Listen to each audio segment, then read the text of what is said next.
Nosso curso do ensino médio de filosofia. Vamos nos debruçar hoje sobre o pensamento de Edmund Russell, tá?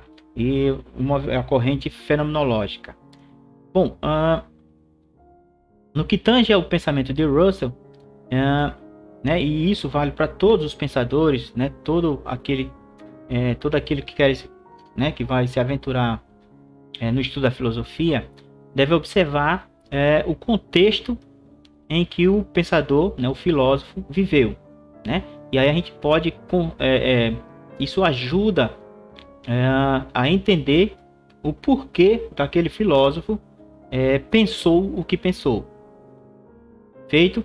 Então, no caso do Russell, a gente vai observar que ele viveu o período, né, na segunda metade do século XIX, né, e início do século XX, né, onde apresentava, né, onde estava em moda o espírito positivista, tá? O espírito positivista parte do pressuposto de que a ciência iria resolver todos os problemas da humanidade. Então, dentro dessa perspectiva, ele faz uma crítica severa à metafísica e, por assim dizer, à filosofia. Na linha de pensamento dessa corrente, a filosofia não teria mais utilidade, né, dentro do desenvolvimento do conhecimento. Né? Ela foi superada, a ciência iria resolver todos os problemas da humanidade e, portanto, uma outra ciência seria iria angariar para si, né, todos os atributos da filosofia. Esse movimento do positivismo, né, o movimento positivista, esse espírito positivista, é rotulado por Russell como cientificismo, né, essa crença exacerbada na ciência, tá certo? E essa atitude da psicologia de tomar, né, para si os atributos da filosofia é rotulado por Russell como psicologismo. Perfeito? Então, a princípio, a gente vai observar justamente essa crítica que o Russell faz em relação ao cientificismo e ao psicologismo. Perfeito? Bom, os textos que eu utilizei para preparar essa aula foram 3 textos de Russell, tá? E esse quarto aqui é um artigo que eu escrevi, que está sob análise da Universidade Federal, da revista Lampião, que é da Universidade, do curso de Filosofia da Universidade Federal de Alagoas. Ok? Então, 3 textos de Russell. Também utilizei para essa aula referências como o texto, né, de Giovanni Reale, né, é uma coletânea da História da Filosofia, volume 6, que também tem lá a Fenomenologia de Russell, e um texto também, né, que trata da coletânea da História da Filosofia, né, de Jacqueline Russ, tá?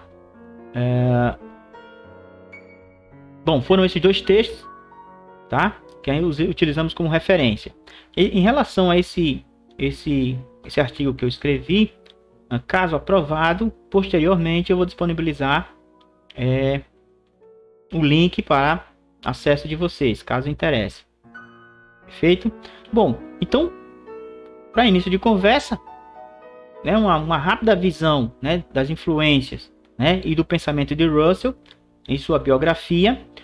Judeu, Russell era judeu, ele nasceu em 1859, né, na Morávia. À época era o território alemão, tá? Hoje faz parte salvo engano, da República Tcheca, mas à época pertencia à Alemanha, por isso que ele é considerado um filósofo alemão, tá? Judeu, teve alguns problemas lá com o nazismo, né, já nos anos 30. Bom, então, filósofo alemão, principal representante do movimento fenomenológico. Marx e Nietzsche, até então ignorados, influenciaram profundamente Russell. Era um crítico do idealismo kantiano, a gente vai ver por quê. Russell apresenta como ideia fundamental do seu antipsicologismo a intencionalidade da consciência. É um conceito muito importante né, em termos de psicologia, inclusive. Desenvolvendo conceitos como da intuição eidética e epoché. Tudo isso a gente vai ver durante essa aula de hoje. Pragmático. Russell teve como discípulo Martin Heidegger e Jean-Paul Sartre, né? E qualquer outro, todo filósofo que você perceber que parte de uma narrativa sobre o existencialismo ou a fenomenologia, né? Esses caras vão ser influenciados direto ou indiretamente por Russell, ok? Dentro da sua filosofia, né, ele afirma que o nosso conhecimento começa com a experiência.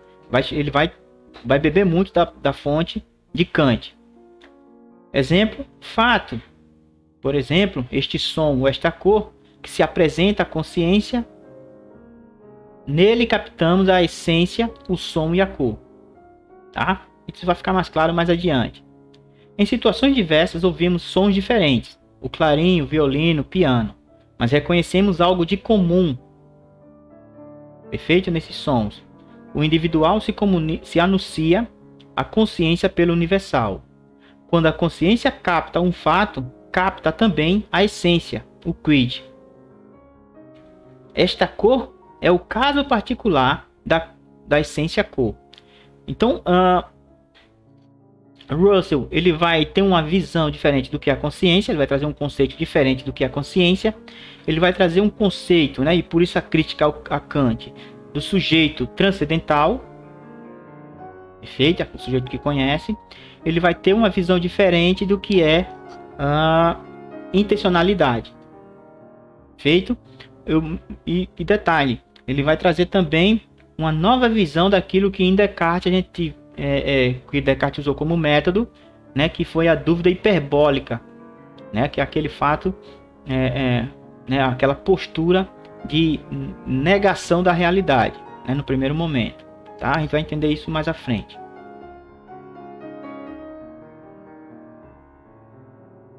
Então veja,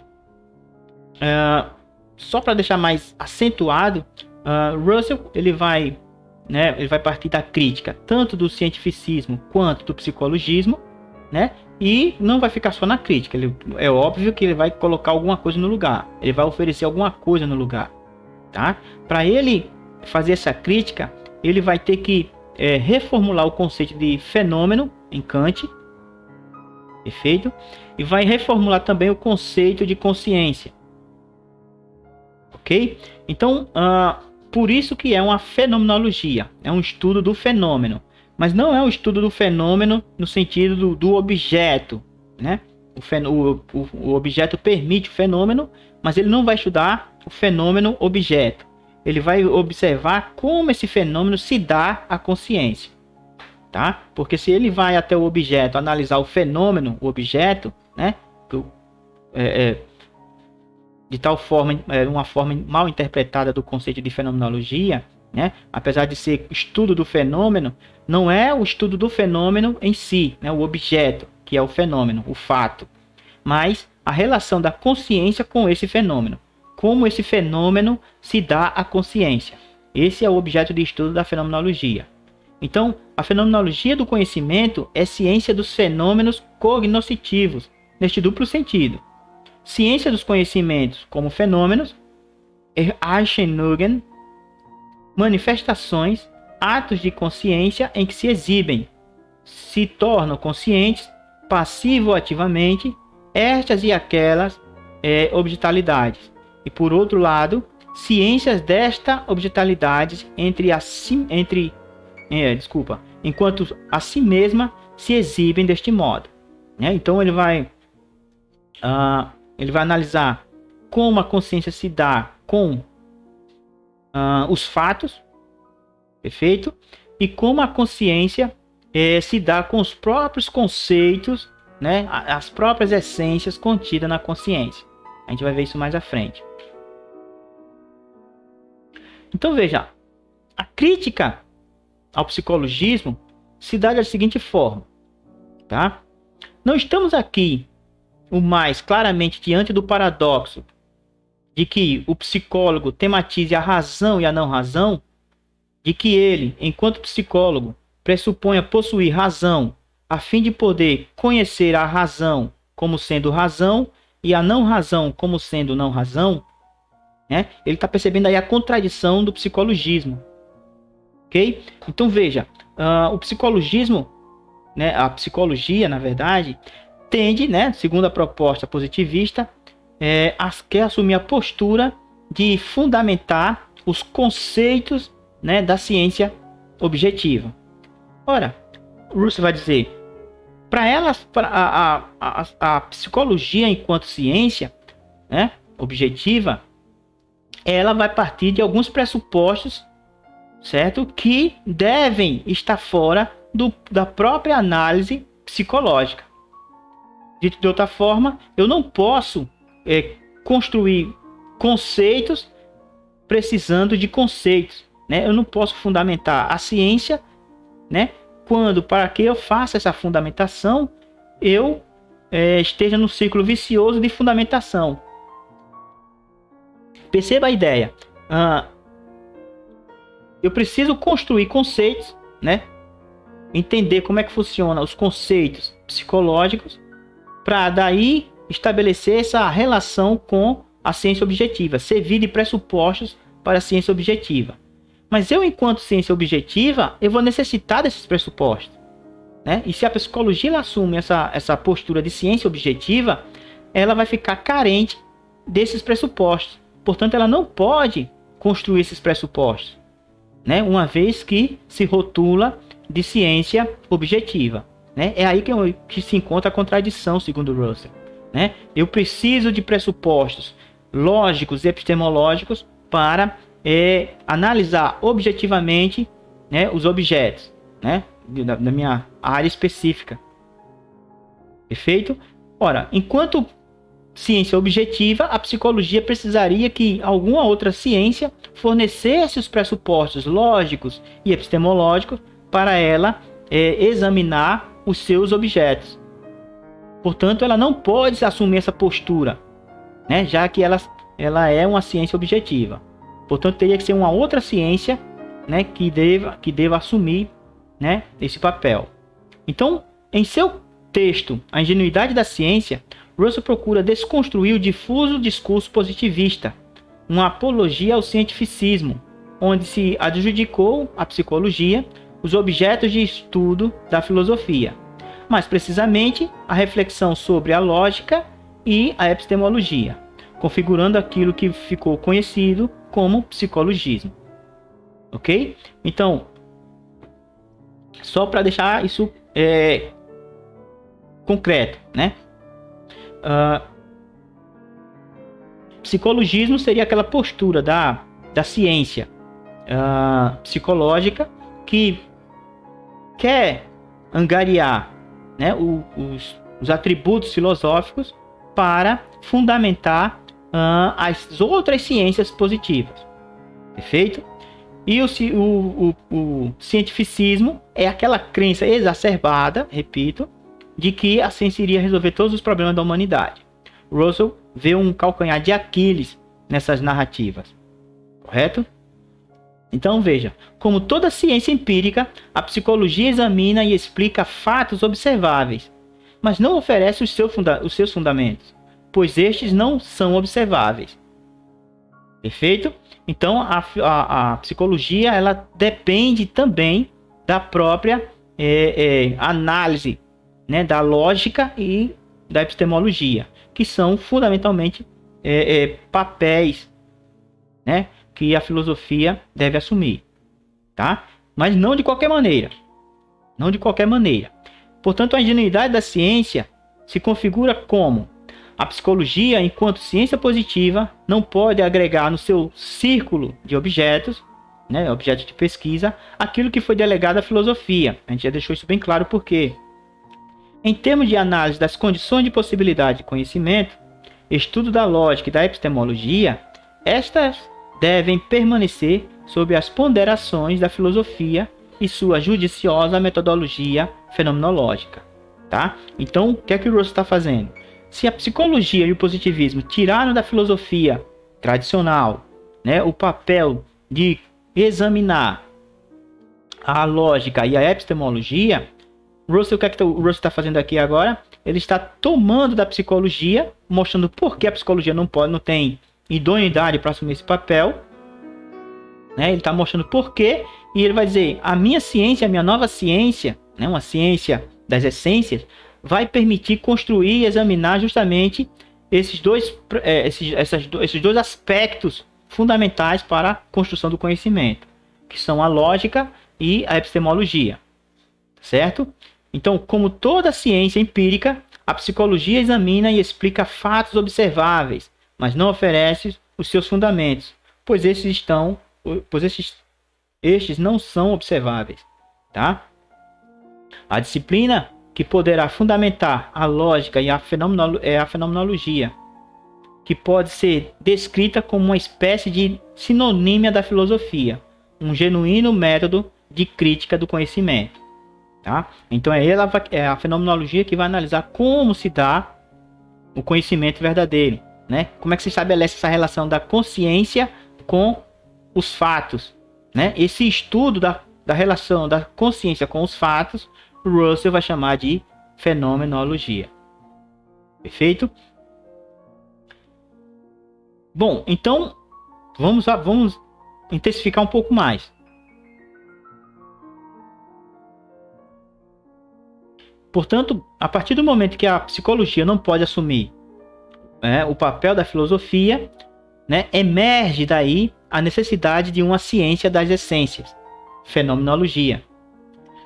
Então, na Conferência de Paris, né, uma palestra que o Russell deu, ele fala o seguinte: com efeito, em vez de avaliar o ego como simples proposição apodítica, ou seja, partir do pressuposto de que ele já foi entendido, né, já sabe-se o que é o ego, né, não se necessita mais analisar o que é a consciência, tá? E como premissa absolutamente fundante, né, ou seja, eu não preciso analisar o que é a consciência, né, eu já tenho a ideia de que a consciência pode conhecer tudo, né, eu não critico, não analiso, né, e aí é onde entra a questão da epistemologia, né, o que é isso que eu chamo de consciência, né, e ele já é um objeto fundante. Dirigimos nossa atenção para o fato de que a epoqué fenomenológica nos desvendou, ou a mim, que filósofo, com o eu sou certamente apodítico, uma nova e infinita esfera de ser, e, claro está, como uma esfera de uma nova experiência, de uma experiência transcendental. Ok? Então, aqui, ele vai oferecer, né, uma análise, né, a partir de um método da consciência. Então, eu vou partir do pressuposto do meu método para verificar o que é isso que eu chamo de consciência. E aí sim, a partir de delinear o que é a consciência, eu posso, né, deixá-la apodítica, tá? Aqui eu não preciso mais verificar o que é a consciência, e aí eu posso dar um salto qualitativo e verificar outros pontos da relação consciência e fato, né, fenômeno. Então, segundo a Bignano, fenômeno, certo? O mesmo que aparência. Nesse sentido, o fenômeno é a aparência sensível, que se contrapõe à realidade, podendo ser considerado manifestação desta, ou que se contrapõe ao fato, do qual pode ser considerado idêntico. Então, esse conceito aqui de Abignano, ele está próximo daquilo que Kant falava lá na Crítica da Razão Pura, né? Fenômeno, ele faz a distinção entre fenômeno e nômeno, né? Afirmando que o nômeno é o inacessível, é a coisa em si, é a essência eu não tenho acesso, perfeito? E quanto o fenômeno é o modo como as coisas se apresentam a mim, né? Esse sim eu posso processar pelas faculdades as faculdades e as intuições puras do kantismo e fazer um julgamento sobre a realidade. Ora, Russell vai abandonar esse conceito de fenômeno kantiano. Ele vai dizer o fenômeno é a coisa tal qual ela aparece para mim, né? E a coisa ela aparece para mim tal qual ela é realmente, né? A essência, vai dizer Russell, não está na coisa, né? A coisa em si não está no mundo, mas na minha própria mente. Tá certo? Então ele vai abandonar esse conceito de fenômeno, né? Que a Begnano retoma, né? Delineia, tá? E vai trazer esse novo aqui, ó, que é base para a fenomenologia. Né? A fenomenologia é um método que tem por desígnio estabelecer o status da filosofia e reapresentá-la como aquela que desenvolve os fundamentos, os conceitos basilares dos trabalhos científicos. Tá? O fenômeno aqui, repito, é o mostrar-se das coisas como realmente são. Né? A essência que Kant diz que a gente não tem acesso, né? Russell vai dizer que está na própria mente humana, né? Todos os conceitos, né? A essência, tem o que há de universal no observado. Tá? Então a fenomenologia é esse método que vai servir de base para os trabalhos científicos.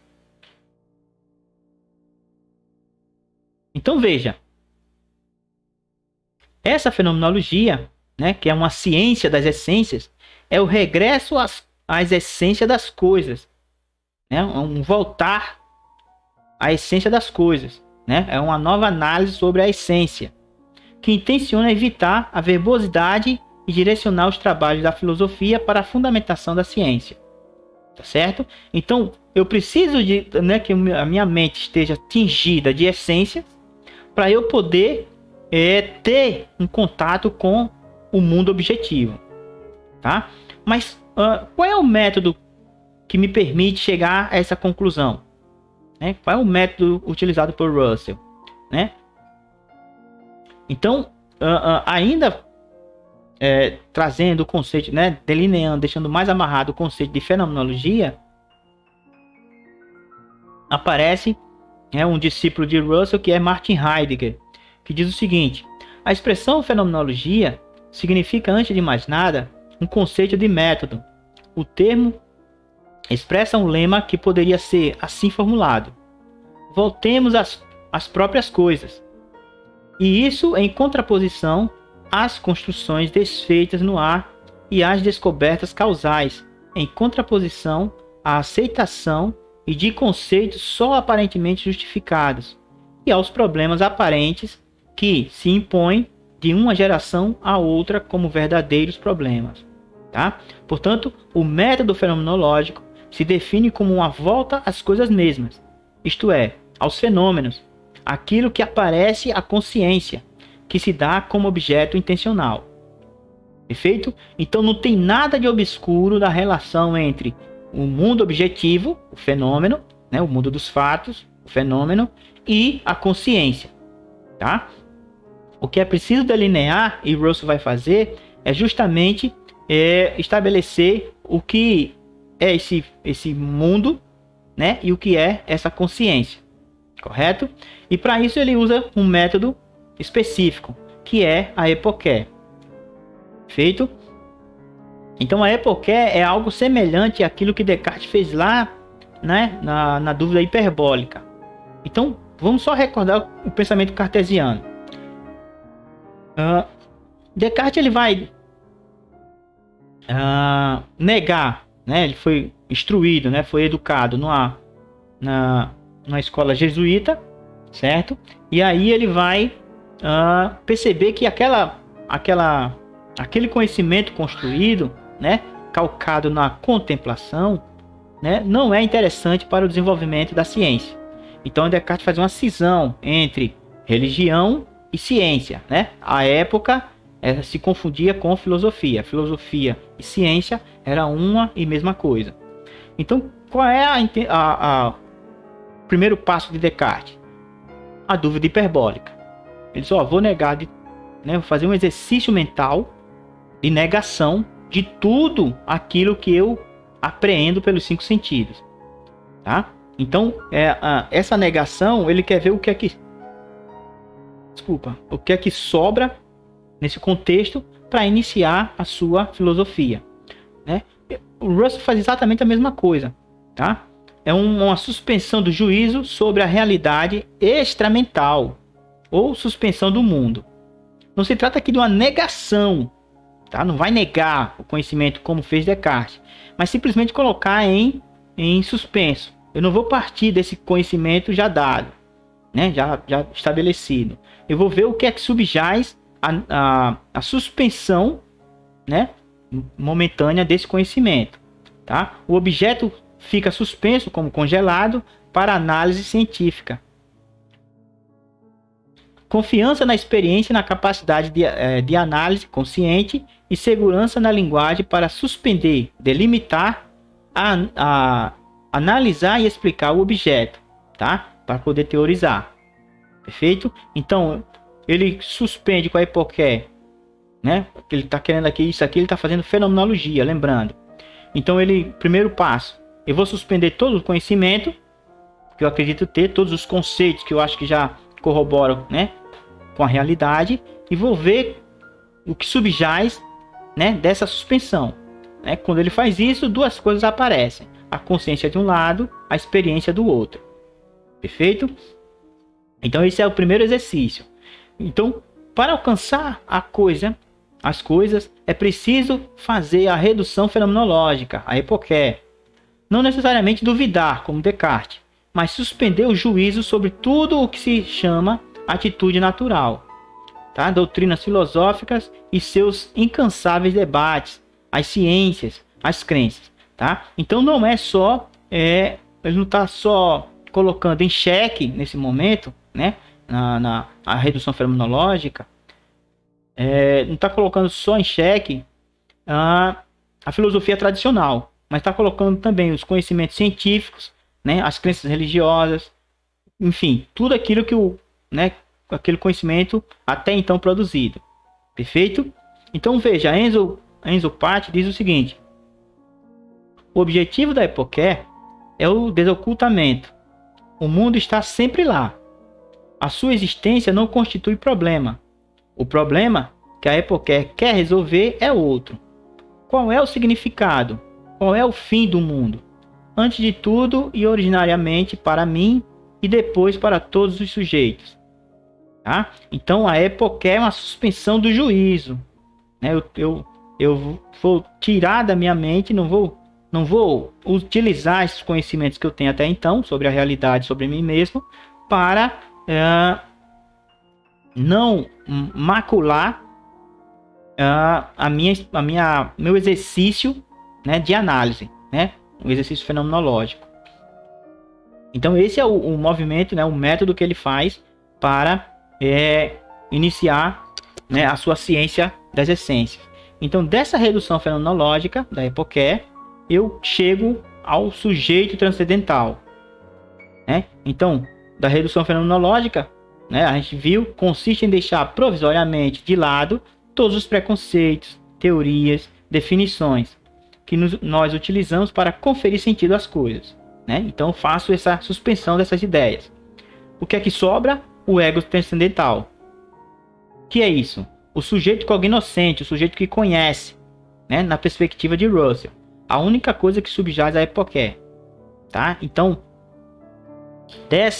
do conhecimento que eu tenho, a única coisa que sobra é a parte, né, as faculdades, vamos dizer assim, que me permite o conhecimento, né, ter acesso ao conhecimento, tá?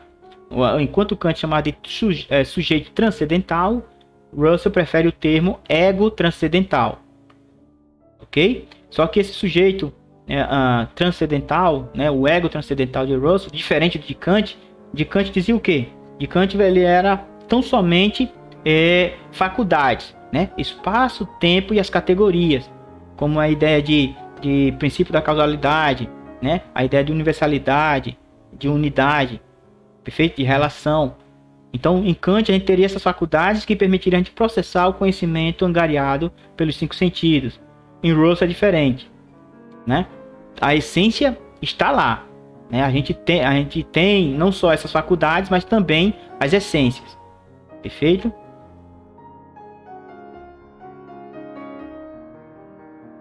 Bom, então o método fenomenológico como fundamento das ciências, certo?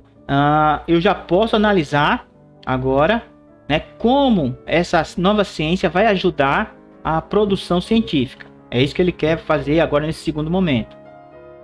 Temos, pois, e justamente no estágio superior das modernas ciências positivas, problemas de fundamentos, paradoxos e ininteligibilidade. Os conceitos originários que, ao longo de toda a ciência, determinam o sentido de sua esfera objetal, né, de sua teoria, brotam de modo ingênuo. Têm horizontes intencionais indefinidos. São produtos de realizações intencionais, incognatas, exercidas apenas em grosseira ingenuidade. Isto vale não só para as ciências positivas, mas também para a lógica tradicional, como todas as suas normas formais. Então aqui ele está criticando, né? Ele diz, a ciência positiva, ela não sobrevive sem essa ajuda da fenomenologia, né? Sem esses conceitos, né? Essa revisão da lógica e da epistemologia, né? No final das contas, é isso que está sendo feito pela a fenomenologia, uma revisão da lógica, né? E uma revisão da epistemologia, ok? E ele é categórico, não dá para fazer ciência sem essa revisão. Russell diferencia psicologia de fenomenologia. Ciências dos dados, de fato, considera os fenômenos reais e o sujeito inserido no mundo espaço-temporal. Ciência das essências expurga os fenômenos psicológicos e empíricos para o plano da generalidade essencial. A fenomenologia mostra o que está oculto, escondido e guarda o sentido do manifesto. Tá? Então, essa fenomenologia tem né, a gente viu, tem uma metodologia que objetiva fundamentalmente fazer assumir essa postura de base, né, de propedêutica, vamos dizer assim, das ciências empíricas, as ciências objetivas. Feito? E ele é categórico. Sem essa revisão da fenomenologia, não se dá para fazer ciência. Certo? Porque a ciência depende, né, do modo como é construído, né, a linguagem, né, e a linguagem, por sua vez, utiliza de lógica, tá? Então precisa da revisão da lógica e de entender como se processam os conhecimentos angariados, construídos, né, pela relação ou pela pesquisa empírica. Ok? Então, o que importa é descrever o que se dá à consciência, que não é a aparência contraposta à coisa em si. Isso aqui a gente já viu que é aquela crítica lá em relação a Kant, tá? Essa coisa em si não, a essência, por assim dizer, ela é percebida não vamos dizer não no fenômeno, né? Um fenômeno objetivo, mas no fenômeno essencial, no fenômeno da mente. Ele vai chamar de intuições eidéticas. Portanto, a título de exemplo, eu não escuto a aparência de uma música, eu escuto a música. Não tenho a aparência de um perfume, eu sinto o perfume, tá? Então, para Kant, você as coisas se mostravam para você, né? Você processava, mas como as coisas eram realmente, ele não se teria o acesso, não teria capacidade de a gente alcançar. Russell vai negar isso de modo categórico, como a gente viu. E ele vai mais longe. Aqui entra o conceito de intuição eidética.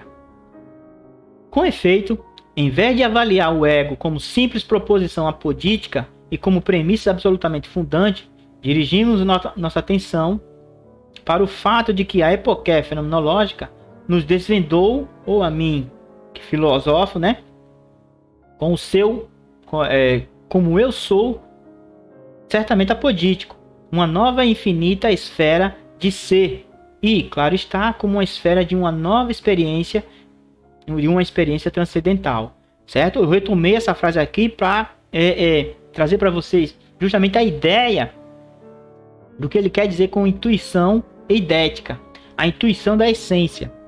Então, perceba, essa intuição eidética é o que permite você fazer a distinção entre as percepções que você tem do mundo. A rigor, né, simultaneamente você sente, né, o tato, visão, audição, paladar, né, cheiro, né, olfato. Então tudo isso ocorre simultaneamente. Como é que você consegue fazer a distinção né, dessas sensações? Né? Segundo Russell, devido ao fato da intuição das essências, que ele chama também de intuição eidética, no bom alemão, Wesen Eidos. Tá? Então, é essa ideia que ele tem de pressuposto, vamos dizer assim, para a relação entre intuição de fato e intuição de essências. Né? A intuição da essência, né, de essências, é universal percebido no particular. Objetos ideais que permitem classificar, reconhecer e distinguir os fatos particulares. Tá? Já a intuição do fato é a apreensão do particular. Os fatos particulares são casos de essências eidéticas. Professor, me dá um exemplo aí para facilitar. Então você ouve uma música, certo? Ouve uma música. O que é que faz com que você identifique aquilo como música e não como uma imagem? Certo?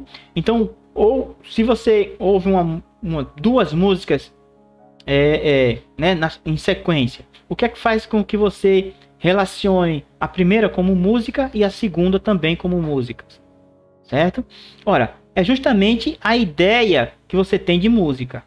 Essa ideia que você tem de música é justamente a essência, né? É o que há de universal naqueles dois fatos, né? Você tem a primeira experiência, tem a segunda experiência, né? Você sabe que a primeira experiência não é a segunda experiência, mas há alguma coisa na primeira que a relaciona, né? Que coloca no mesmo grupo da segunda. E o que é isso? É uma intuição. Como é que você percebe isso? Essa diferença e essa associação ao mesmo tempo, de modo intuitivo. E o que é que permite essa intuição? A essência que você tem, né? Você intui a essência. Então, perceber, né? Perceber, ter consciência, é ter consciência de modo intuitivo. Esse modo intuitivo, né? Você intui a partir de essências que te permite fazer a distinção e a analogia entre intuições de fatos, né? A coisa aparece para você, né, de modo direto, perfeito? E você identifica essa coisa de modo direto, certo? Esse modo direto de aparecer a coisa, né, é intuição de fato, e esse modo direto de perceber a coisa, de entender a coisa, é intuição eidética, correto? Então, essas intuições da essência, por um lado, é o que há de essencial, né, na mente humana. É aquilo que permite você ter consciência da distinção e analogia de fatos, de fenômenos. Correto? Então, Russell é muito claro nesse argumento. Tá? Então, Giovanni Reale, citando Russell, diz o seguinte: a fenomenologia, portanto, a fenomenologia de Russell, é ciência de experiência, não, porém, de dados de fato. Perfeito? Os objetos da fenomenologia são as essências dos dados de fato. São os universais que a consciência intui quando a ela se apresentam os fenômenos. E nisso consiste a redução eidética, isto é, a intuição das essências, quando, na descrição do fenômeno que se apresenta à consciência, sabemos prescindir dos aspectos empíricos. Aqui eu tenho um errozinho de digitação. Dos aspectos empíricos e das preocupações que nos ligam a eles.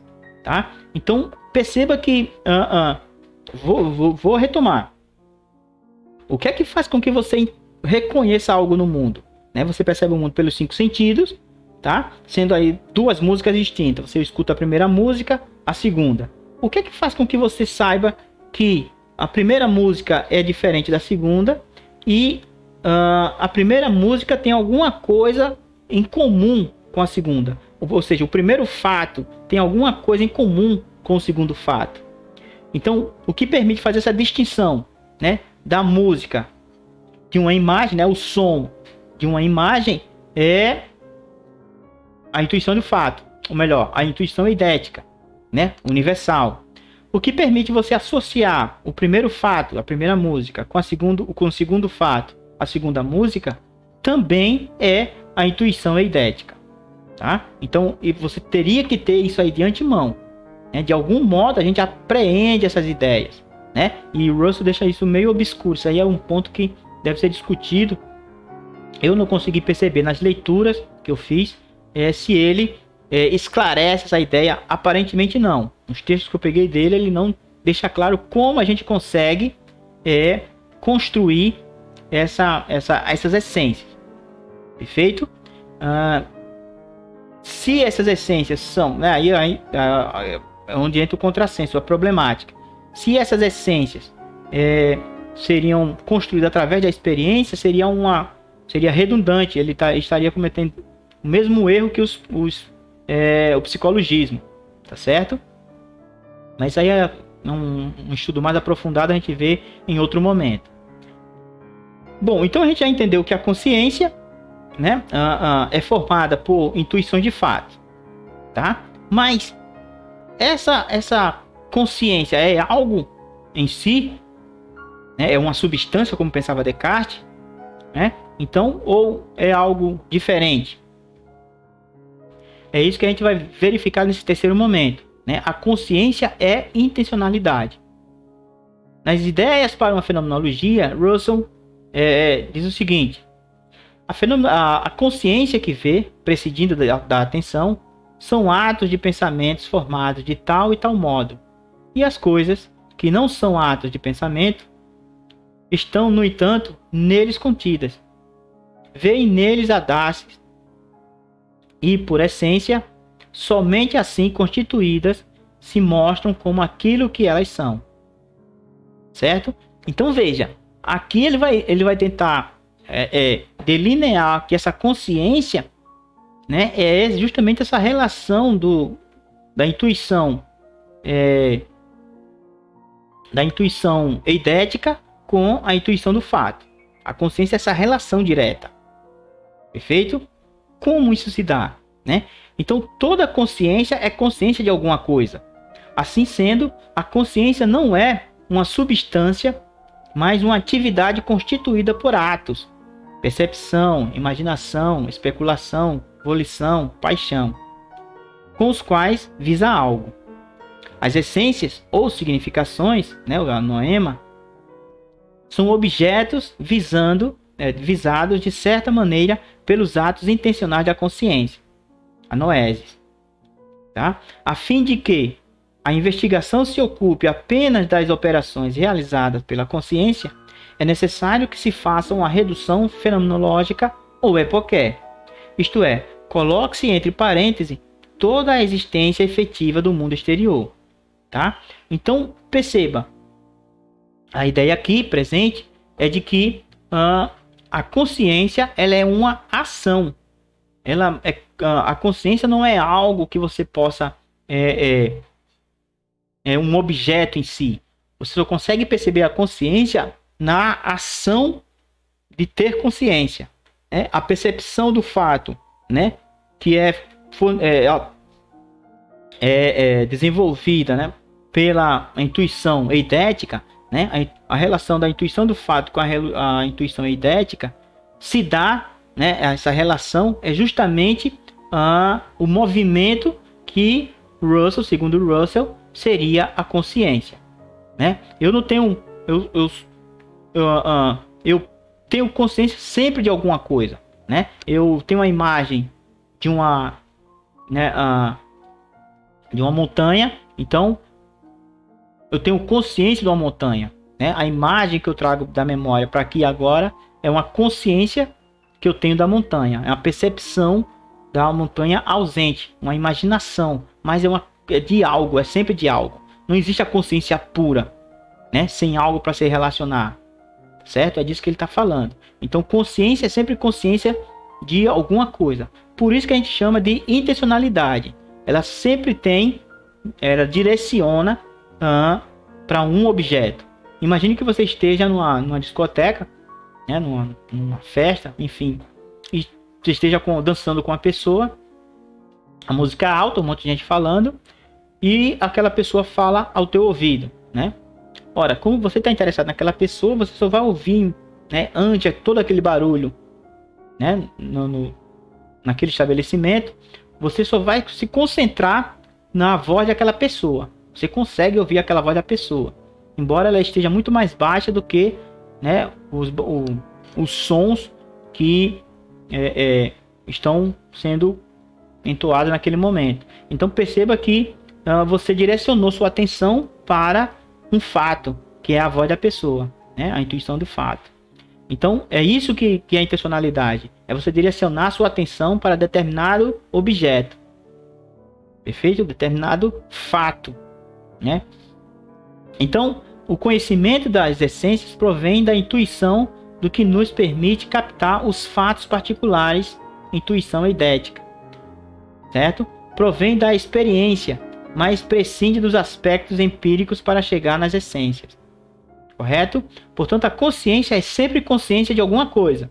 O sujeito é capaz de atos de consciência e o objeto é o que se manifesta nesses atos. Distingue ainda o parecer de um objeto do objeto que aparece, do objeto que aparece. Vivemos o aparecer do que aparece, tá? A consciência intencional. Então, portanto, a consciência é sempre direcionada, sempre aponta para um objeto específico, tá? Se você for estar em um determinado local, uma série de fatos está ocorrendo ali, né? Uma série de sensações você está tendo ao mesmo tempo. Mas o que é que te chama atenção, né? Ora, aquele que te chama atenção é aquele que você se concentra. Então, aquele que você se concentra é aquele que você tem consciência, tá? Então, aquele que você tem consciência é aquele que você tem uma postura intencional. É a postura intencional da consciência. Concentração num fato específico, tá? Então, a noção de intencionalidade é a consciência que tende para fora de si, né? O apontamento da consciência para determinado objeto, determinado fato, né? Determinado fenômeno. Portanto, diferente de Descartes, não há consciência pura fora do mundo, mas toda consciência tende para o mundo. Diferente dos empiristas, não há objeto em si, tá? Aqui vale ressaltar a ideia do objeto naquela perspectiva kantiana, né, que possui a essência. Não, né? O objeto em si é dado para uma consciência, né? Esse em si está na consciência. Diferente do positivismo, a fenomenologia propõe uma volta à humanização, certo? Ou seja, vamos novamente verificar qual é o papel do sujeito cognoscente na construção do conhecimento. Diferente da filosofia tradicional, em que o conceito de ser é abstrato, se preocupa com a descrição da realidade. Correto? Portanto, a redução fenomenológica ao epoqué, só para retomar, seu objetivo é chegar à intuição das essências, isto é, ao conteúdo inteligível e ideal dos fenômenos, captado de forma imediata. Perfeito? Não interessa a análise desta ou daquela norma moral, mas compreender por que são normas morais e não jurídicas. Não desejar examinar os ritos e hinos desta ou daquela religião, mas querer saber o que é religiosidade e o que transforma os hinos e ritos religiosos, certo? Aqui ele está falando das ontologias regionais, perfeito? Então, nesse primeiro momento ele procura deixar bem claro como é que se dá o conhecimento objetivo, perfeito? Mas ele não vai ficar só até aí, porque segundo Russell, as essências, né, as intuições eidéticas, elas se relacionam entre si. Tem conceitos que vocês não vê, né, de modo objetivo no mundo, né? Por exemplo, amor, né, imaginação, ideias abstratas, enfim, tem uma série de outros conceitos que você não se dá no mundo objetivo. E ele trabalha também esses conceitos, né? Moralidade, certo e errado, belo e feio, né? Aqueles conceitos que Kant também trabalha.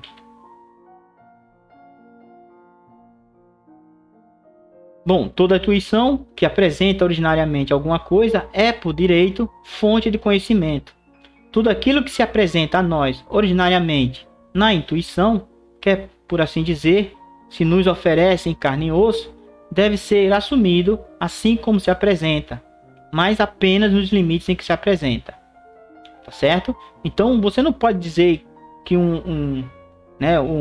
a sensação, né, a intuição do fato, né, do dia estar chuvoso, né, você quer dizer que existe algo por trás disso tudo, né? Existe outra coisa que eu não consigo captar, né? Para Russell isso é totalmente infundado, né? Russell pensava em fundamentar a fenomenologia como ciência rigorosa voltada para as coisas, né? Vamos às coisas novamente, perfeito? Então ele vai abandonar esse grau de metafísica, né, da essência. Na obra A Fenomenologia Transcendental e a Crise das Ciências Europeias, Russell pretende superar o excessivo subjetivismo e idealismo de sua filosofia. Tenta dar conta da realidade social e da relação da subjetividade, certo? Mundo, incluindo outras consciências, intersubjetividade, né? Lebenswelt introduz a temática do mundo e da vida. Perfeito? Então, essa a discussão que eu queria trazer para vocês. Perfeito? Perceberam que é muito denso. Aqui eu procurei trazer o substrato. Se tiverem dúvidas, coloca aí no chat, né? Os meus alunos têm como ter acesso à minha né, no WhatsApp, perfeito? De tal forma que a gente consiga dirimir mais pessoal. Ainda. Então esse foi o pensamento, nosso segundo feito, pessoal. Ok? Até a próxima.